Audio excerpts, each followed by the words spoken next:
ఈరోజు రాష్ట్ర వ్యాప్తంగా వైఎస్ఆర్ పార్టీ నాయకులు, కార్యకర్తలు, అభిమానులు అందరూ కూడా చాలా ఘనంగా నిర్వహిస్తూ ఉన్నారు.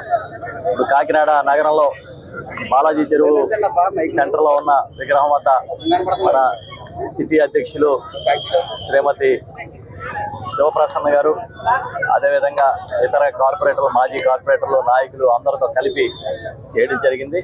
అదేవిధంగా కాకినాడ రూరల్ నియోజకవర్గంలోనూ, కాకినాడ జిల్లాలో ఉన్న 7 నియోజకవర్గాల్లో కూడా చాలా ఘనంగా ఇవాళ కార్యక్రమాన్ని నిర్వహిస్తున్నాం, సేవా కార్యక్రమాన్ని నిర్వహిస్తున్నాం.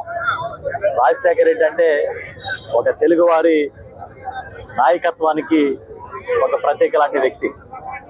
అలాంటి నాయకుడిని కోల్పోవడం మనం దురదృష్టం. దాదాపుగా 15 సంవత్సరాలు అవుతుంది ఆయన కోల్పోయి.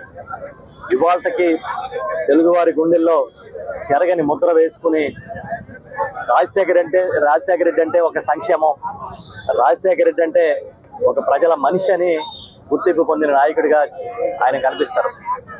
రాజశేఖర రెడ్డి గారి వారసత్వాన్ని ఉనికి పుచ్చుకొని జ్ఞానం ఒక అడుగు ముందుకేస్తే ప్రజల కోసం నేను 4 అడుగులు ముందుకేస్తానని చెప్పే మన ముఖ్యమంత్రి, మన మాజీ ముఖ్యమంత్రి వర్యులు, పార్టీ అధ్యక్షులు శ్రీ వైఎస్ జగన్మోహన్ రెడ్డి గారు గత 5 ఏళ్లలో ఏ విధంగా పేదల కోసం పరితపించారో, నేను పేదల పక్షాన ఉన్నానని గట్టిగా నినదించి నిలబడ్డారో మనందరం చూసాం.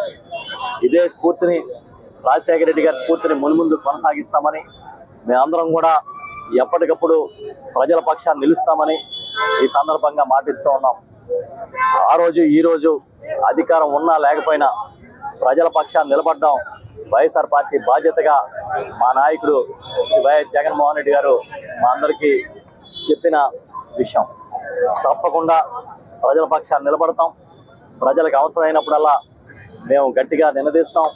అదేవిధంగా ఈ రోజున సేవా కార్యక్రమాలు ఏవైతే చేస్తూ ఉన్నామో ఇదే సేవా స్ఫూర్తిని కొనసాగిస్తామని చెబుతూ ఈ కార్యక్రమానికి వచ్చిన నాయకులు, పెద్దలు, కార్యకర్తలు, మా పార్టీ నాయకులందరికీ కూడా హృదయపూర్వక కృతజ్ఞతలు.